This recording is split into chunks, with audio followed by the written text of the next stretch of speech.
قرآن مجید فرقان حمید کا 8واں پارہ سورہ انعام کے کچھ مندرجات پر کچھ دیر کے لیے گفتگو اللہ اپنی بارگاہ ناز میں قبول فرمائے۔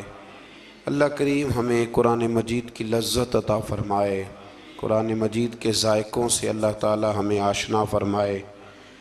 کفار جو تھے وہ رسول اللہ صلی اللہ علیہ وسلم سے طرح طرح کے مطالبات کرتے تھے کہ ہم اس وقت ایمان لائیں گے جب فرشتے ہمارے پاس اتر کے آئیں گے، یا برزخ اور آخرت کے بارے میں جو باتیں آپ ہمیں بتاتے ہیں وہ ہمارے لوگ وہ کہا کرتے تھے کہ لوگ مر جائیں، مر کے زندہ ہوں، ہمیں آ کے بتائیں گے تو پھر ہم وہ باتیں مان لیں گے اور آپ کے دعووں کی تصدیق کریں گے۔ تو قرآن مجید کے 8ویں پارے کی پہلی آیات مبارکہ میں بالکل شروع میں اللہ نے فرمایا یہ تو دعوے جہالت پر مبنی ہے۔ یہ تو جہالت ہے نا کہ آپ کہیں کہ یہ سارا کچھ پہلے ہمیں کر کے دکھایا جائے۔ دیکھیں نا، برزخ اگر واضح کر دی جائے، قیامت پہلے ہی دکھا دی جائے تو پھر وہ قیامت تو نہ رہی۔ کہتے ہیں جی ہمیں پہلے دکھاؤ، کوئی مار کے آئے ہمیں آ کے بتائے تو پھر وہ دوسرا جہان کیسے رہا؟ تو اللہ کریم نے فرمایا یہ جہالت ہے اور نہ ماننے کے تمہارے بہانے ہیں۔ آپ غور فرمائیں نا کہ ماں کے پیٹ میں 9 مہینے جو شخص رہتا ہے وہ کچھ بتانے کے قابل ہوتا ہے باہر آ کے؟ ایک جہان میں وہ رہا ہے نا، اس نے وقت گزارا ہے۔ تو یہ ان کا بالکل باطل اور جھوٹا دعویٰ تھا۔ اللہ کریم نے اسے جہالت قرار دیا ہے اور ہیلہ بازی قرار دیا ہے۔ آج بھی بہت سارے لوگ کہتے ہیں کہ اگر چیزیں کھل کے ہمارے سامنے آ جائیں تو ہم ماننے کو تیار ہیں۔ تو بھئی جب کھل کے آ جاتی ہیں نا چیزیں تو پھر عذاب بھی ساتھ آتا ہے، پھر کوئی اگر نہیں مانتا تو اسے سزا بھی فوراً ملتی ہے۔ اللہ سمجھنے کی توفیق دے۔ آیت نمبر 113 کے اندر رسول اللہ صلی اللہ علیہ وسلم کو تسلی دیتے ہوئے فرمایا، اور اسی طرح ہم نے ہر نبی کے لیے شیطان انسانوں اور جنوں کو دشمن بنایا ہے۔ شیطان انسان، یہ قرآن مجید نے جملے استعمال فرمایا ہر نبی کے لیے اسی طرح ہم نے شیطان انسانوں اور جنوں کو دشمن بنایا ہے، جو لوگوں کو دھوکے میں ڈالنے کے لیے ایک دوسرے کو خوشنما باتیں، اچھی اچھی باتیں القاء کرتے ہیں، ذہنوں اور دلوں میں اچھی اچھی باتیں چھوڑتے ہیں، اچھی اچھی باتیں، حالانکہ ہوتے وہ دشمن ہیں، ہوتے وہ شیطان ہیں۔ مزید فرمایا کہ وہ اس لیے کرتے ہیں تاکہ منکرین آخرت کے دلوں کو اپنی طرف مائل کر لیں۔ وہ خود لوگوں کو یہ بہانے سکھاتے ہیں اور خوشنما باتیں۔ آج بھی بہت سارے لوگ انسانی روپ میں آ کر کے لوگوں کو مختلف قسم کی باتیں بتلا کے انہیں گمراہ کرنے کی کوشش کرتے ہیں۔ ہمیں یہ سمجھ لینا چاہیے کہ بات انسان کی نہیں دیکھنی، سامنے والا کیا کہہ رہا ہے یہ نہیں ہم نے دیکھنا، ہم نے تو یہ دیکھنا ہے کہ رب کیا فرماتا ہے اور اللہ کے رسول کیا فرماتے ہیں۔ اللہ رسول کے فرمان کی روشنی میں جو شخص بات کرے گا اس کی بات کو قبول کیا جائے گا۔ آیت نمبر 118 سے لے کر 119 میں فرمایا کہ جس حلال جانور پر ذبح کے وقت اللہ کا نام نہ لیا جائے اسے نہ کھاؤ، اور جس پر نام لے لیا جائے اسے کھا لو۔ اور فرمایا کہ یہ جو حرام جانور ہے ان کی تفصیل ہم نے کھول کے بیان کر دی ہے، یہ تمہارے لیے جائز نہیں ہے۔ ہاں، حالت اضطراری میں ایسی حالت آ جائے کہ اب مر جاؤ گے بغیر مردار کھائے تو اب تمہارے لیے وہ کھانا جائز ہو جائے گا۔ یہ جو مردار اور حرام ہوتا ہے یہ صرف اس وقت جائز ہوتا ہے جب بندہ مر رہا ہو، لیکن انسان بالکل تندرست ہو اور بالکل وہ ٹھیک ٹھاک ہو پھر بھی حرام کھائے تو یہ اس کے لیے درست نہیں ہے۔ یہ تو مرنے لگے کچھ نہ ملے تو تب اس کے لیے جائز ہے۔ پھر اللہ تبارک و تعالیٰ نے ارشاد فرمایا کہ جو ظاہری گناہ ہیں وہ بھی چھوڑ دو، اور جو تمہارے باطن کے عیب ہیں نا، اندر کے چھپے جن کا کسی کو پتہ نہیں، وہ بھی چھوڑ دو۔ چھوڑ دو یہ عیب، مطلب ڈاکٹر آپ کو کہہ دیتا ہے کہ جناب آپ کی طبیعت خراب ہے تو گوشت چھوڑ دو، تو ڈاکٹر صاحب آپ تو یہ دیکھیں کہ مجھے بخار ہے تو آپ گوشت چھوڑنے کی بات کر رہے ہیں، میرے وجود پر زخم ہے تو آپ گوشت چھوڑنے کی بات کر رہے ہیں۔ تو ڈاکٹر کہتا ہے کہ ظاہری تندرستی تب ہوگی جب باطن میں آپ پرہیز کریں گے۔ تو رب فرماتا ہے مجھے تو پتہ ہے نا کہ تم کیوں الجھے ہوئے ہو، ظاہر کے گناہ بھی چھوڑ دو اور باطن کے گناہ بھی چھوڑ دو، اور جو گناہ نہیں چھوڑے گا تو جو کرے گا پھر اس کی سزا بھی پائے گا۔ آیت نمبر 123 میں فرمایا کہ وہ شخص جو گمراہی کے بعد ہدایت پا گیا اور قرآن کی ہدایت کی روشنی میں آگے بڑھ رہا ہے، اور وہ جو مسلسل گمراہی میں ہے، یہ دونوں برابر نہیں ہو سکتے۔ ایک جو ہدایت کے راستے پہ چل رہا ہے اور جو گمراہی کے راستے پہ چل رہا ہے، یہ دونوں برابر ہو سکتے، ان میں بڑا فرق ہے۔ آیت نمبر 124 میں اللہ تبارک و تعالیٰ نے ارشاد فرمایا کہ اسی طرح ہم نے ہر بستی میں اس کے مجرموں کو سردار بنایا ہے، اور وہ وہاں فریب کاری کریں اور ان کے دجل و فریب کا وبال انہی پر پڑے۔ انوکھی بات ہے ذرا۔ رب کریم فرماتے ہیں کہ ہم نے سردار کچھ ایسے بنائے ہیں کہ جو مجرم قسم کے لوگ ہیں، یعنی انہوں نے پہلے جرم بڑے کیے تھے تو اللہ نے سزا دینے کے لیے انہیں سردار بنا دیا ہے۔ اب بہت سارے لوگوں کا وبال ان پر پڑے گا، قوموں کا، اور وہ تباہ ہو جائیں گے۔ وہ کہتے پھرتے ہیں اللہ نے بڑی عزت دی ہے، حالانکہ یہ اللہ نے انہیں سزا دی ہے۔ دیکھیں نا، نبی کریم علیہ السلام نے فرمایا کہ جس شخص کو کہا گیا نا کہ فیصلہ کرو، منصف بنایا گیا، دو لوگوں کے درمیان اسے عدل کرنے کے لیے کہا گیا، فرمایا اسے تو بغیر چھری کے ذبح کر دیا گیا۔ کوئی آسان کام ہے فیصلے کرنا، عدل کرنا، لیکن یہاں بڑا شوق ہے، آپ کسی کو بھی اٹھ کے کہیں تجھے سیاست میں داخل کرائیں، ہر تیسرے آدمی کو، تو سب تیار ہیں، بالکل تیار بیٹھے ہیں، کسی کو کسی جگہ بھی آپ الیکشن میں اتار سکتے ہیں، ریڈی ہیں لوگ۔ لیکن فرمایا کہ مجرموں کو بعض جگہ پہ ہم نے سردار بنایا تاکہ ان پر بہت ساری چیزوں کا وبال۔ یہ قرآن پاک ہے، یہ 8واں سپارہ ہے، یہ سورہ انعام پڑھ رہا ہوں، یہ آیت نمبر 124 ہے، اور اس آیت کی اینک لگا کے پھر آپ دیکھیں کہ کتنے کتنے بڑے مجرم دنیا میں حکمران بنے ہوئے ہیں۔ یہ اینک لگا کے آپ دیکھیں گے تو آپ کو پتہ چلے گا۔ اسی طرح آیت نمبر 125 میں فرمایا جب ان کے پاس کوئی نشانی آتی ہے تو کہتے ہیں کہ ہم ہرگز ایمان نہیں لائیں گے حتیٰ کہ ہمیں بھی اسی کی مثل دیا جائے جس طرح کے رسولوں کو دیا گیا ہے۔ کہتے ہیں ہم پہ بھی وحی آئے، ہمارے پاس بھی فرشتہ آئے تو پھر ہم ایمان لائیں گے۔ تو رب فرماتا ہے یہ تو اللہ کو بہتر پتہ ہے نا کہ اس نے اپنے رسولوں کو کیا دینا ہے۔ اب یہاں یہ مسئلہ بن گیا کہ لوگ کہتے ہیں بعین ہی وہی چیز ہمیں بھی نظر آئے گی تو پھر ہم آگے بڑھیں گے۔ اللہ کریم نے فرمایا یہ رب کریم کو زیادہ پتہ ہے۔ آیت نمبر 126 کے اندر فرمایا سو اللہ جس کو ہدایت دے اس کا سینہ اسلام کے لیے کھول دیتا ہے، اور جس کو اللہ گمراہی مقدر فرماتا ہے یا فرمانا چاہتا ہے تو اس کے سینے کو قبول حق کے لیے گھٹا ہوا اور تنگ کر دیتا ہے۔ جب لوگ گناہ کرتے ہیں نا تو ان پر ہدایت کے راستے بند ہوتے ہیں۔ ان اللہ لا یہدی القوم الفاسقین، قرآن مجید نے ایک جگہ پہ کہا کہ اللہ فاسقوں کی قوم کو ہدایت نہیں دیتا۔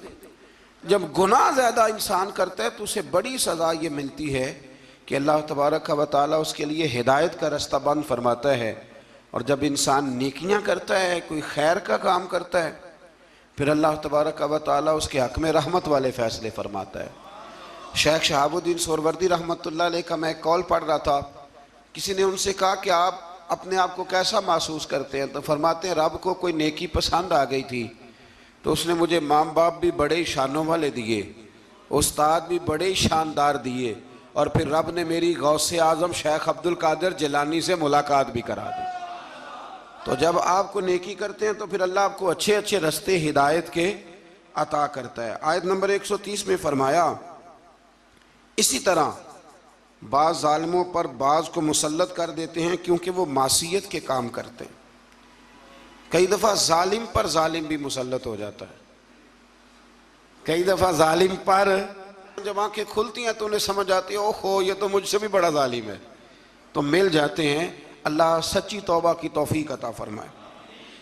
اسی طرح آیت نمبر 131 اور 32 میں اتمام حجت کے لیے اللہ کریم نے فرمایا کہ اے جنات اور انسانوں کے گروہ، کیا تمہارے پاس رسول نہیں آئے تھے جو تم پر میری آیات بیان کرتے اور تمہیں اس قیامت کے دن کی ملاقات سے ڈراتے وہ کہیں گے ہم خود اپنے خلاف گواہی دیتے ہیں، خود کہیں گے کہ ہاں ہاں ہم گواہی دیتے ہیں کہ ہم نے غلط کیا، اور انہیں دنیا کی زندگی نے فریب میں مبتلا کر رکھا ہے۔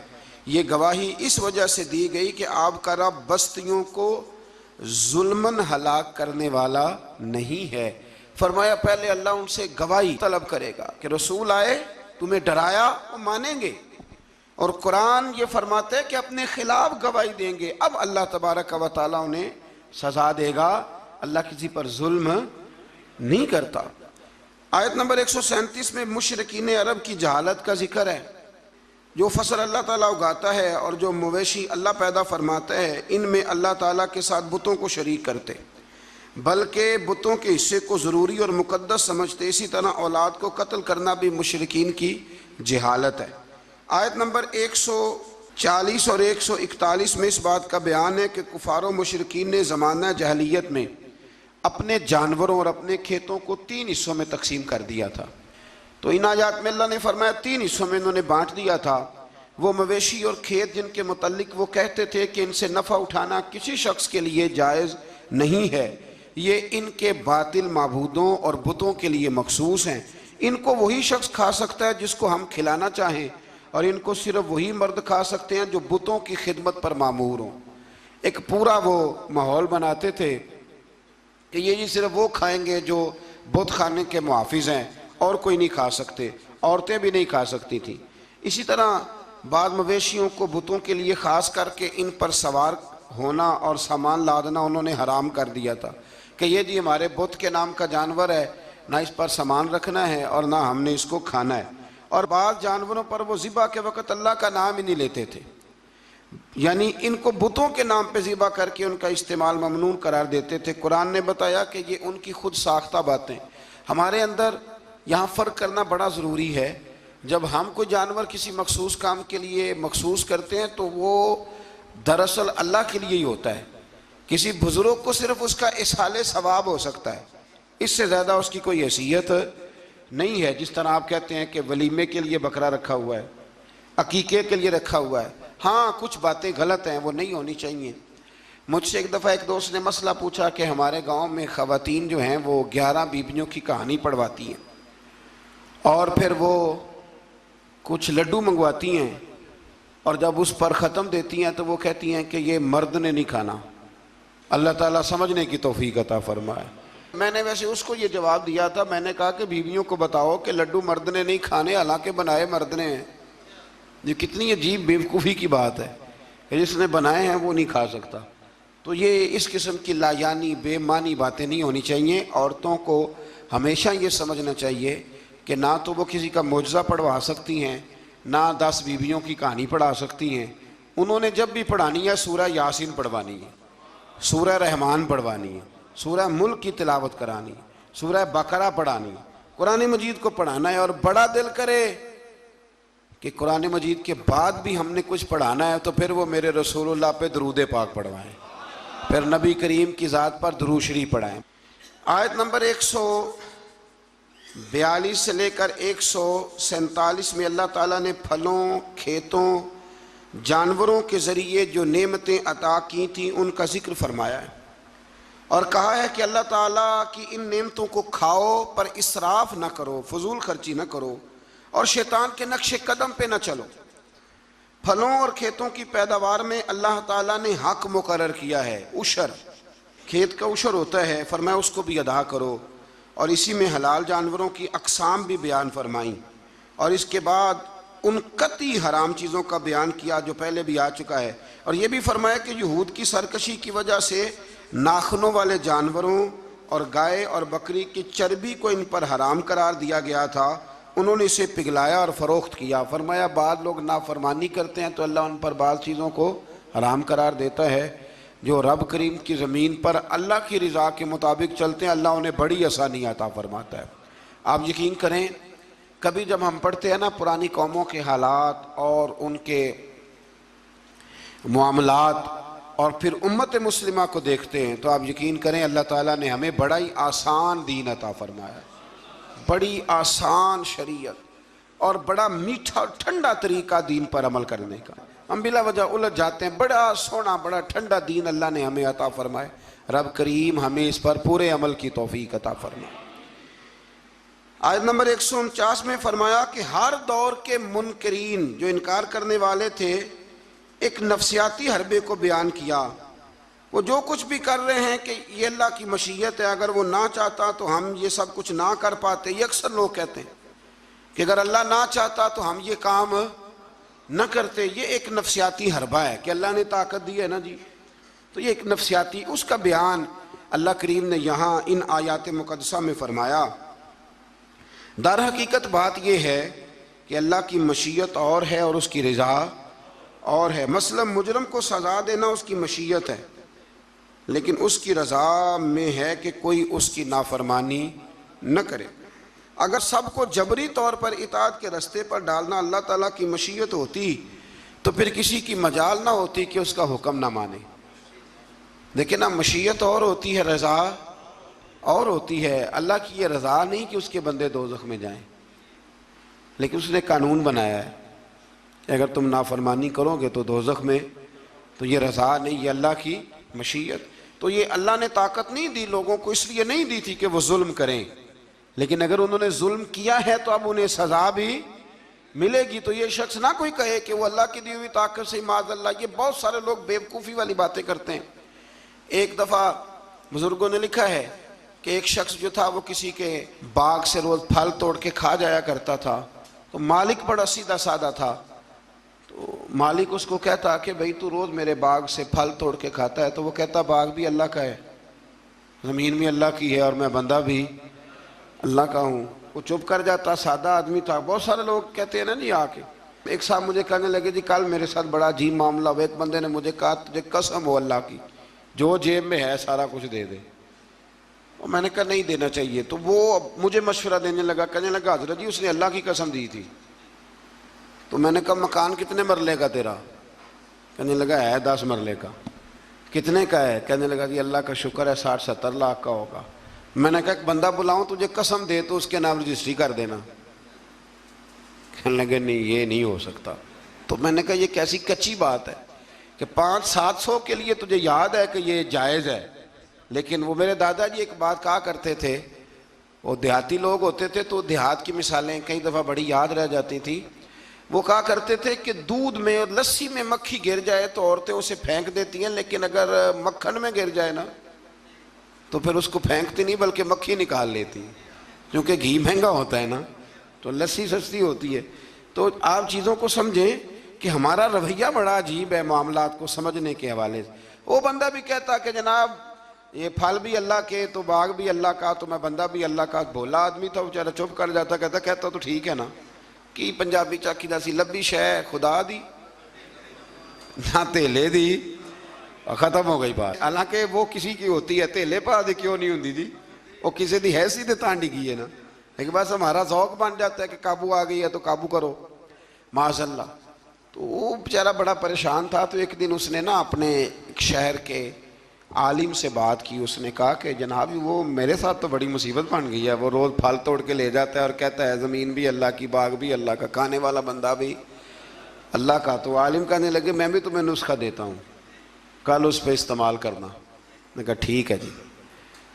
وہ وقت پہ آ گیا باغ کا مالک، تو جب وہ آیا نا پھل توڑنے، اس نے پھل بڑے سیر ہو کے کھائے، اس نے کھانے کا موقع دیا۔ جب وہ فارغ ہو گیا اس نے اس کو رسی کے ساتھ درخت کے ساتھ باندھ لیا اور ڈنڈا پکڑ لیا، اور جب مارنے لگا تو کہنے لگا یہ کیا؟ کہنے لگا یہ چھڑی کی توفیق بھی اللہ کی، رسا بھی اللہ کا، باندھنے والا بندہ بھی اللہ کا، اب تجھے جو پھینٹی لگے گی وہ بھی اللہ کی دی ہوئی طاقت سے لگے گی معاذ اللہ، اب تو کھا۔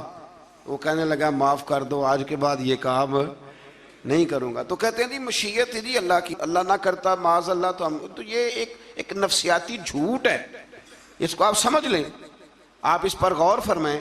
تو یہاں بہت سارے لوگ یہ ظلم کرتے ہیں اور دین کی حدوں کو پامال کرتے ہیں۔ اللہ تعالی ہمیں سمجھنے کی توفیق عطا فرمائے۔ آیت نمبر 152 سے لے کر 161 تک میں اللہ تعالیٰ نے فرمایا، غالباً 9 باتوں کا حکم دیا ہے۔ سب سے پہلے ارشاد فرمایا کہ اللہ کے ساتھ کسی کو شریک نہ ٹھہرانا۔ دوسرے نمبر پہ فرمایا والدین کے ساتھ اچھا سلوک کرنا۔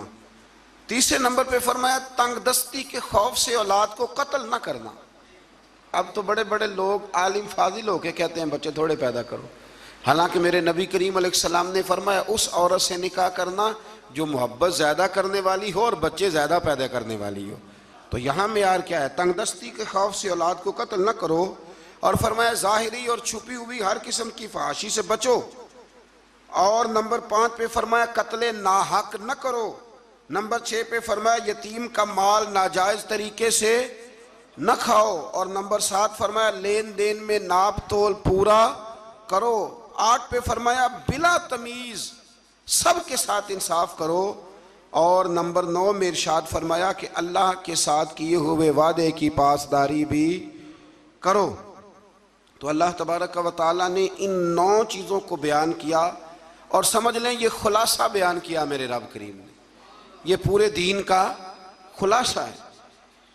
اور یہ ساری چیزیں بیان کرنے کے بعد ارشاد فرمایا کہ یہی سیدھا راستہ ہے، گروہ بندی چھوڑ کر اسی راستے کی پیروی کرو، اور کتاب الہی کے احکام کو ملحوظ خاطر رکھو، اور جو لوگ ایمان لانے کے لیے نشانیاں طلب کرتے ہیں ان کے پاس فرشتے آئیں یا اللہ تعالیٰ خود آئے یا اس کی کوئی نشانی آئے، قرآن نے بتایا کہ جس دن عالم غیب کی نشانیاں آئیں گی تو پھر ان منکرین کے لیے ایمان لانا بھی نفع بخش نہ ہوگا۔ جو دیکھ کر کلمہ پڑھے گا فرعون کی طرح، اس کا کلمہ پھر قابل قبول نہیں ہوگا۔ یہ تو قابل قبول تب ہی ہے کہ یؤمنون بالغیب، کہ تو بغیر دیکھے ایمان لے آ۔ اور یہ بھی فرمایا کہ اے رسول جنہوں نے دین کو گروہوں میں بانٹ دیا ہے آپ کا ان سے کوئی تعلق نہیں ہے، جنہوں نے بانٹ دیا اللہ تبارک و تعالیٰ کے دین کو، یہودیوں نے عیسائیوں نے تقسیم کر دیا۔ آیت کے اندر اللہ تبارک و تعالیٰ نے حقیقت ایمان، روح ایمان اور مسلمانوں کے مقصد حیات کو بیان فرمایا۔ یہ آیت پورے دین کا لب لباب ہے، نماز، روزہ، حج، زکوٰۃ، وضو، غسل، صدقات، خیرات، عبادات، ان سب کا نچوڑ ہے۔ فرمایا کل اے محبوب فرما دے، جو بڑی پیاری باتیں تھیں وہ اللہ نے محبوب سے کل کہہ کے سنی ہے۔ کہا محبوب ذرا کہو کیا، ان صلاتی و نسکی و محیای و مماتی للہ رب العالمین۔ فرمایا محبوب فرما دیجئے کہ بے شک میری نماز، میری قربانیاں، میرا دنیا میں ظاہری طور پہ رہنا یا میرا پردہ کر جانا سب اس رب کے لیے ہے جو تمام جہانوں کے پالنے والا ہے۔ یہ لب لباب ہے۔ حضرت مجدد الفسانی رحمۃ اللہ علیہ فرمایا کرتے تھے 3 چیزوں کا نام دین ہے، علم، علم پر عمل، اور عمل میں اخلاص، ریاکاری نہ ہو۔ فرمایا 3 کام کر لے تیرا دین مکمل ہو جائے گا۔ ختم ہو گئی بات۔ آگے پھر سورہ اعراف شروع ہوتی ہے۔ اعراف کے معنی بلندی کے ہیں، اس کا معنی جاننا اور پہچاننا بھی ہے۔ اصحاب اعراف کے بارے میں ایک قول تو یہ ہے کہ ان کی نیکیاں اور گناہ برابر ہوں گے، ان کا مقام جنت اور دوزخ کے درمیان ہوگا۔ یہاں یہ وہ لوگ ہیں جو اہل جنت اور اہل جہنم کو پہچاننے والے ہوں گے۔ یہ اعراف والے نا، ایک جنتی ایک جہنمی، اور درمیان میں اعراف، یعنی جس کی ایک گناہ زیادہ ہو گئے تو جہنم میں گیا، اور جس کی نیکیاں زیادہ ہو گئی اللہ کے فضل سے وہ تو جو کچھ برابر برابر والے ہیں ان کے لیے مقام اعراف ہے، ان کے لیے مقام اعراف ہے۔ اور کچھ نے لکھا ہے نہیں یہ تو بلند مقام ہے، یہاں تو اللہ فرشتوں اور نبیوں کو جگہ عطا فرمائے۔ بعض مفسرین نے یہ قول بھی بیان فرمایا۔ اس سورہ مبارکہ کی ابتدا میں سرکار دو عالم صلی اللہ تعالیٰ علیہ وسلم کو تسلی دی گئی کہ آپ کفار کے ظلم سے، بے وفائی سے اور ان کے سخت رویے سے تنگ دل نہ ہوں، بلکہ آپ اپنا فرض ادا کرتے رہیں اور کتاب مقدس کی تبلیغ بھی آپ کرتے رہیں اور سرگرم ہو کے کرتے رہیں۔ ان سے آپ کو پریشان ہونے کی ضرورت، یعنی اس کا معنی یہ ہے کہ رب کریم آپ کے پیغام کو پوری دنیا میں پھیلا دے گا۔ گھوڑا جب دوڑتا رہتا ہے تو وہ اپنی منزل تک پہنچ جاتا ہے، لیکن جو جھاڑیاں اس کے پیروں کو لگتی ہیں وہ لگتی تو ہیں، لیکن اگر وہ چلتا رہے تو وہ نیچے ہی رہ جاتی ہیں۔ تو یہ نبی پاک کے وسیلے سے مجھے تو یوں لگتا ہے رب نے ہمیں سمجھایا ہے کہ تم نہ اپنا کام کرتے رہو، کسی کے سخت رویے کو ملحوظ خاطر لانے کی کوئی ضرورت ہے۔ اس سے آگے آیت نمبر 5 کے اندر اللہ کریم نے بتایا ہے کہ بعض بستیوں میں دوپہر کو سوتے ہوئے عذاب آیا، اور جب عذاب آیا تو پھر ان کے مکینوں نے اقرار کیا کہ ہاں ہم ظالم ہیں، یہ ہمارے ظلم کی وجہ سے آیا۔ قیامت کے دن اعمال کا وزن کیا جانا حق ہے، وزن کیا جائے۔ جن کی نیکیوں کا پلڑا بھاری ہوگا وہ فلاح پائیں گے اور کامیاب ہوں گے، اور جن کی نیکیوں کا پلڑا ہلکا ہوگا وہ نقصان اٹھانے والوں میں سے ہوں گے۔ آج میں زمین میں انسان کے آباد کرنے اور ذرائع معاش مہیا کرنے کی نعمتوں کا ذکر فرمایا، اور فرمایا بہت کم لوگ ہیں جو شکر ادا کرتے ہیں، بڑے کم ہیں جو شکر ادا۔ اللہ فرماتا ہے شکر ادا کرنے والے تھوڑے ہیں، اور ناشکری کرنے والے، آٹومیٹک بات ہے، ناشکری کرنے والے۔ اچھا وہ کبھی کبھی میں سوچتا ہوں کہ کبھی رجیا بندہ ملے نا، کوئی پیسے ہیں تو پاکستان میں جو لوگ دنیا کے مالداروں میں شامل ہو گئے ہیں نا، پاکستان کے نہیں، ایشیا کے نہیں، دنیا کے مالداروں میں، ان کے کاروبار بھی ابھی جاری ہیں، اور ابھی تو انہوں نے جھاڑو پکڑا ہوا ہے پیسے جمع کرنے کا، سیر ہونے کا کوئی جگہ کوئی مقام۔ آپ یقین کریں، ایک مشورہ چھوٹا سا، اس پہ عمل کر کے دیکھیں، کبھی نہ زندگی میں کبھی اللہ کی رضا کے لیے تھوڑی دیر کے لیے پیسوں کے دولت کے چکر سے نکل کے بھی دیکھیں، فقط شکر والا ذہن بنائیں۔ یعنی میری رائے یہ ہے کہ رمضان المبارک الحمدللہ 2 دن رہ گئے پہلا عشرہ ختم ہونے میں، یہ 2 دن پورے، صرف 2 دن، زیادہ کی طلب نہیں کرنی، بس جتنے پچھلے ملے ان پہ صرف شکر ہی کرنا ہے۔ اور بھائی سنو، فضل کی طلب تو ہر وقت کرنی ہے، لیکن پچھلے کا شکر ادا کریں۔ لَإِن شَكَرْتُمْ لَأَزِيدَنَّكُمْ، شکر کرنے سے نعمتیں محفوظ ہو جاتی ہیں اور اللہ ان میں اضافہ فرما دیتا ہے۔ اللہ سمجھنے کی توفیق عطا فرمائے۔ آیت نمبر 12 سے لے کر 28 تک پھر حضرت آدم علیہ السلام اور جناب حوا کا واقعہ، پھر شیطان کی وہ ساری بات۔ یہ واقعہ قرآن پاک میں کم و بیش 7 جگہ پہ بیان ہوا ہے۔ یہاں بھی بیان کیا گیا کہ اللہ تعالیٰ نے اس کو کہا سجدہ کر، پر اس نے سجدہ نہ کیا، اور نہ کرنے کے بعد پھر اس نے یہ کیا کہ حضرت آدم علیہ السلام کے پاس گیا اور ان سے بھی اجتہادی خطا کرائی۔ میں جو لفظ بول رہا ہوں اس پر غور کریں، اجتہادی خطا، یہ لفظ آپ نے یاد رکھنا ہے۔ یہ حضور نے فرمایا کہ مجتہد جو ہوتا ہے نا، جو بالغ نظر ہوتے ہیں لوگ، جن کی پوری نظر ہوتی ہے معاملات پہ، وہ اگر کبھی بھول جاتے ہیں تو اس کا مطلب ہے کہ وہ چیزوں کو سمجھنے میں کسی جگہ ان سے اگر بھول ہو گئی تو اللہ اسے ان کی سزا نہیں دیتا، بلکہ وہ ایک اجتہادی خطا ہے، خلاف اولا ہے۔ یہ کام حضرت آدم علیہ السلام سے بھی ہو گیا۔ وہ شیطان نے پھر جا کے ان سے کہا، جب وہ جنت میں چلے گئے تو ان سے جا کے کہنے لگا کہ آپ اگر جس درخت کا پھل کھانے سے اللہ نے روکا ہے، اگر آپ کھا لیں گے نا تو آپ میں حیات ملے گی، کبھی مریں گے نہیں۔ تو پھر وہ پھل انہوں نے کھا لیا۔ پھر آپ اس واقعے کی تفصیلات کو جانتے ہیں۔ ان آیات میں اللہ کریم نے بالخصوص یہ ذکر فرمایا ہے کہ پھر شیطان نے رب کریم سے کہا کہ مجھے مہلت دے تاکہ میں تیرے بندوں کو گمراہ کروں۔ اللہ نے اسے مہلت عطا کی۔ کب تک مہلت دی؟ اللہ تبارک و تعالی نے قیامت تک کے لیے مہلت عطا کی۔ تو میرے بھائی، شیطان مہلت لے کے آیا گمراہ کرنے۔ اب وہ تو آیا تھا گمراہ کرنے، تو اگر ہم اسے پکی دوستی کر لیں، یارانہ ہی کر لیں، ہم اس کو پہچانے ہی نہ اپنے دشمن کو۔ اور قرآن نے درجنوں جگہ پہ کہا کہ صرف دشمن نہیں، تمہارا کھلا ہوا دشمن ہے، اعلانیہ دشمنی کرتا ہے، اسے پہچانیں، اس کا خیال کریں، اس پر توجہ کریں۔ ہم ایسے بزرگوں کو بھی جانتے ہیں کہ جن کو شیطان سمجھتا تھا کہ ان پر ہمارا داؤ نہیں چل سکتا، سمجھتا تھا وہ، اور کچھ رب کے بندے ایسے جن سے ویسے ہی بھاگ جاتا ہے۔ حضور نے فرمایا میرا عمر جس گلی سے گزرے شیطان رستہ ہی بدل جاتا ہے۔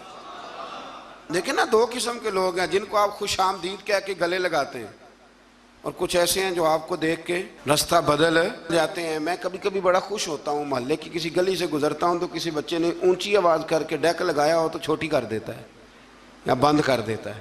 بلکہ کئی دفعہ بڑا لطف آتا ہے کہ وہ بچہ بند کر رہا ہے تو دوسرا اسے کہہ رہا ہے کی تکلیف ہے، کیوں بند کر رہا ہے؟ تو کہتا پیر صاحب گزر رہے ہیں، تھوڑی دیر ٹھہر جا۔ تو الحمدللہ تعالی ہم نے کیا کر لینا ہے، نہ بھی وہ کرے تو یہاں تو اپنے بچوں پہ اللہ ماشاءاللہ کم زور چلتا ہے لوگوں کا، تو پھر دوسرے کا بچہ حیا کرے۔ تو کچھ چیزیں ایسی ہوتی ہیں جن کی وجہ سے شیطان کو قابو کیا جا سکتا ہے۔ آیت نمبر 24 میں اللہ تعالیٰ نے بیان فرمایا ہے کہ پھر انہیں جنت سے زمین پہ اتارا گیا اور مقررہ مدت تک کے لیے یہاں رہنا ٹھہرایا گیا۔ پھر اللہ تعالیٰ نے مقصد لباس بیان کیا ہے کہ لباس پہننے کا کیا مقصد ہے۔ فرمایا ہم نے بنی آدم پر لباس اس لیے اتارا ہے کہ ان کی ستر پوشی ہو، ستر پوشی، پردہ ہو اور سامان زینت ہو، اچھے لگے لباس پہن۔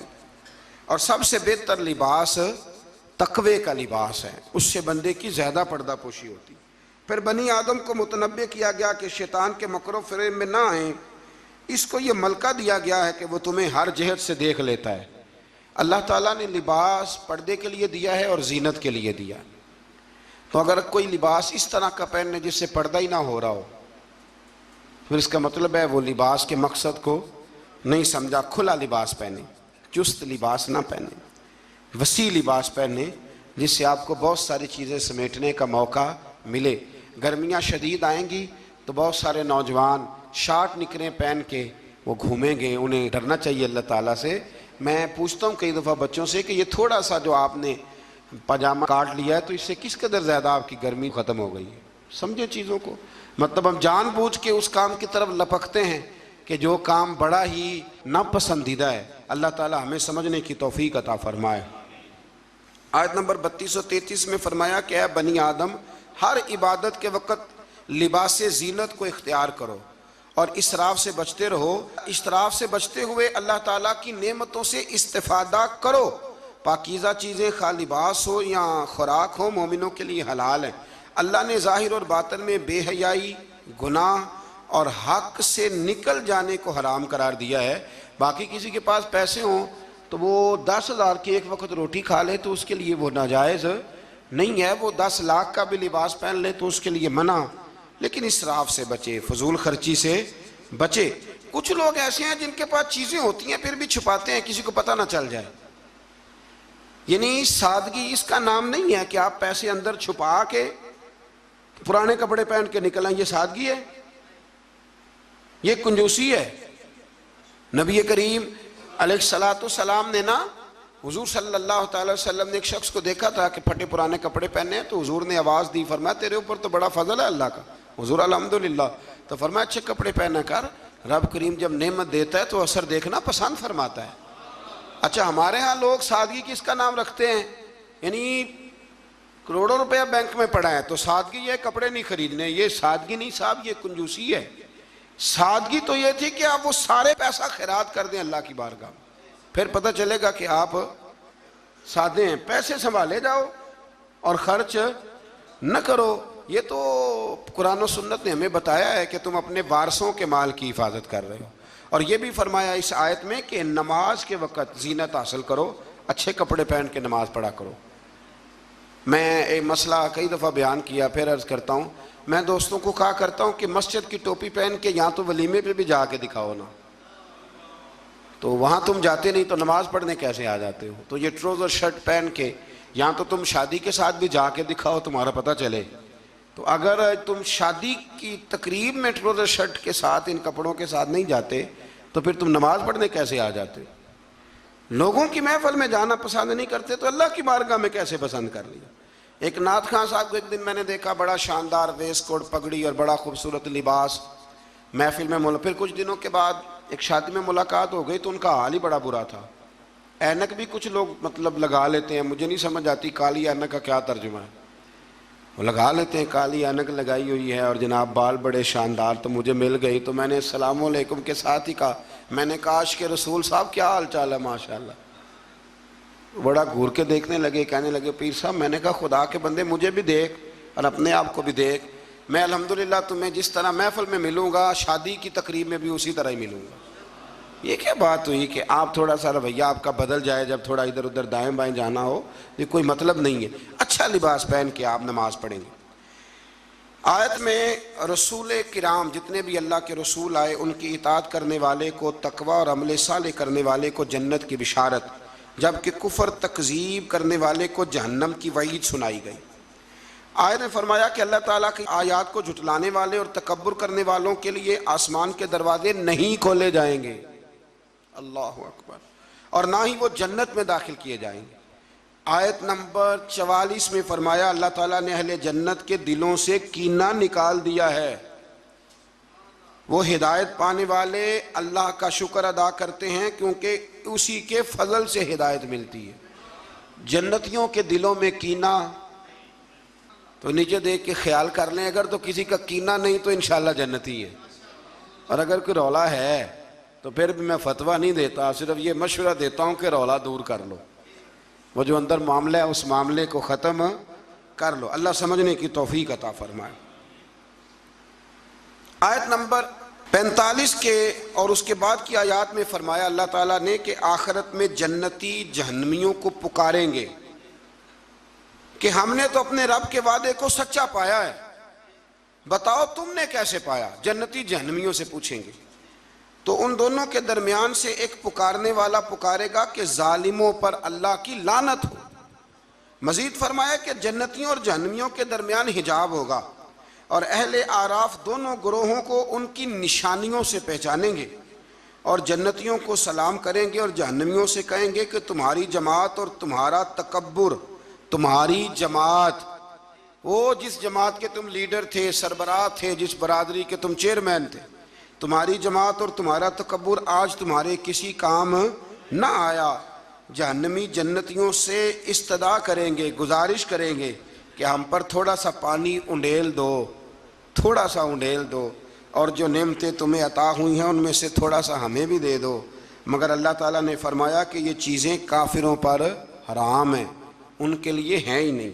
اور جن لوگوں نے دین کو کھیل تماشا سمجھ رکھا ہے، اللہ ان سے فرمائے گا جس طرح تم نے قیامت کے دن کو فراموش کر رکھا تھا، آج ہم تمہیں نظر انداز کر دیتے۔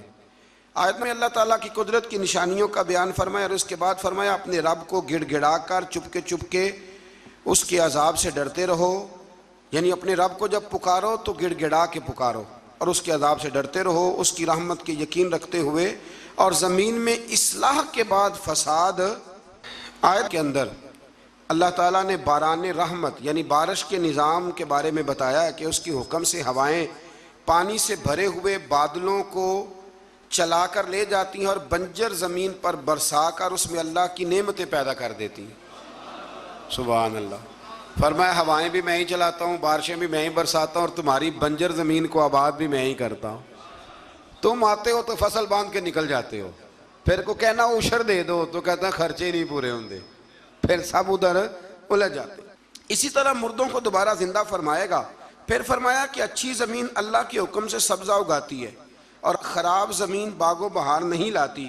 یہ مثالیں دے کے قرآن یہ بتاتا ہے کہ انسان کے دل و دماغ کی زمین کا حال بھی ایسا ہی ہے، یعنی پاکیزہ دل و دماغ میں ایمان قرار پاتا ہے اور اعمال کے ثمرات پیدا ہوتے ہیں، جبکہ خبیث دل و دماغ میں خیر کے پھل اور پھول پیدا نہیں ہوتے۔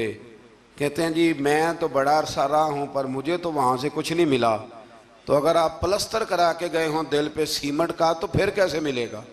کچھ ایسے بھی ہوتے ہیں، کوئی آیا اور لے کے چلا گیا۔ ہاں، زمین سرسبز و شاداب ہونی چاہیے۔ ابو جال نے نا پکی چپس کرائی تھی، اوپر ٹائلیں لگوائی ہوئی تھی، تو سامنے آیتیں آتی رہیں پر اسے کوئی اثر نہ ہوا۔ خواجہ اویس کرنی نے دیکھا بھی نہیں، زیارت بھی نہیں کی، تو میرے رسول پاک نے فرمایا عمر جبہ لے جانا، شاباشی بھی دینا، جبہ بھی دینا، اور اسے کہنا میری امت کے لیے دعا بھی کرے۔ تو سمجھ لیں چیزوں کو کہ اندر کا بھی تھوڑا سا نا لحاظ رکھیں۔ اللہ سمجھنے کی توفیق عطا فرمائے۔ آیت نمبر 60 میں حضرت نوح علیہ السلام اور ان کی قوم کے حالات بیان کیے گئے کہ ان کی قوم کے سرداروں نے کہا کہ معاذ اللہ آپ تو کھلی گمراہی پہ ہیں۔ سردار نبی کو کہہ رہے ہیں کہ آپ گمراہ ہو گئے، سردار نبی کو۔ اگر حضرت نوح کی قوم کے سردار نبی کو کہہ سکتے ہیں کہ تم گمراہ ہو گئے، تو اگر آج کے سردار کسی مولوی کو کہہ دیں تو ان کو کوئی ٹینشن لینے کی ضرورت، یہ سرداروں کا طریقہ پرانا چلا آ رہا ہے، کہہ دیتے ہیں۔ حضرت نوح علیہ السلام نے فرمایا میں تو اللہ کا رسول ہوں اور میرا کام تمہاری خیر خواہی ہے اور تم تک دعوت حق کو پہنچانا ہے۔ اس کے بعد قوم نوح کی تکذیب، طوفان نوح اور نوح علیہ السلام اور ان کے ساتھ کشتی میں سوار افراد کے سوا سب کے غرق ہونے کا ذکر بھی اللہ تعالیٰ نے بیان فرمایا۔ پھر آیت نمبر 66 میں حضرت ہود علیہ السلام اور ان کی قوم میں عاد کا ذکر ہے۔ قوم عاد نے بھی اللہ کے نبی پر طعن کیا معاذ اللہ، اور کہا کہ آپ حماقت میں مبتلا ہیں معاذ اللہ، آپ تو احمق ہیں معاذ اللہ ثم معاذ اللہ، نقل کفر نہ باشا۔ پھر ہود علیہ السلام نے اپنی قوم کو وہی جواب دیا جو نوح علیہ السلام نے اپنی قوم کو دیا تھا۔ حضرت ہود نے قوم عاد کو انعامات الہیہ کا شکر ادا کرنے کی تلقین کی، انہوں نے انکار کر دیا، چنانچہ ان پر اللہ کا عذاب اور غضب نازل ہوا۔ آیات الہی کو جھٹلانے والوں کا اللہ تعالیٰ نے دنیا سے صفائی فرما دیا، ختم ہی ہو گئی حضرت ہود کی قوم۔ پھر حضرت صالح علیہ السلام اور ان کی قوم سمود کا ذکر ہے۔ قوم سمود کے مطالبے پر اللہ تعالیٰ نے حضرت صالح کو معجزے کے طور پر چٹان سے حاملہ اونٹنی، یہ بھی انوکھی بات ہے، چٹان سے اونٹنی نکلی اور نکلی بھی حاملہ۔ حاملہ اونٹنی کو پیدا کیا اور انہیں حکم دیا کہ اسے چرنے کے لیے آزاد چھوڑ دیا جائے۔ قوم سمود کے لوگ بڑے طاقتور تھے، یہ نرم زمین میں محلات بناتے اور پہاڑوں کو تراش کر ان میں گھر بناتے تھے، اتنی اللہ نے قوت دی تھی، گویا ان کو اپنی طاقت پر بڑا ناز تھا۔ پھر قوم سمود نے اللہ کے حکم کی نافرمانی کی اور اونٹنی کی کونچیں کاٹ ڈالیں۔ اللہ تعالیٰ نے ان کی سرکشی کی سزا اس طرح دی کہ ان پر رات کو زلزلے کا عذاب آیا، اور صبح وہ اپنے گھروں میں اوندھے منہ الٹے منہ مرے ہوئے پڑے تھے۔ اگر کوئی ناقت اللہ، سننا میری بات، کوئی ناقت اللہ کی اونٹنی کی بے ادبی کرے تو اوندھا ہو جاتا ہے، تو جو ولی اللہ کی بے ادبی کرے، رب فرماتا ہے میرا اس کے خلاف پھر اعلان جنگ ہے۔ آیت نمبر 81 میں حضرت لوط علیہ السلام اور ان کی قوم کا ذکر ہے کہ وہ بے حیائی میں اپنے زمانے کے سب لوگوں پر سبقت لے گئے، اپنی جنسی خواہش کو غیر فطری طریقے سے پورا کرتے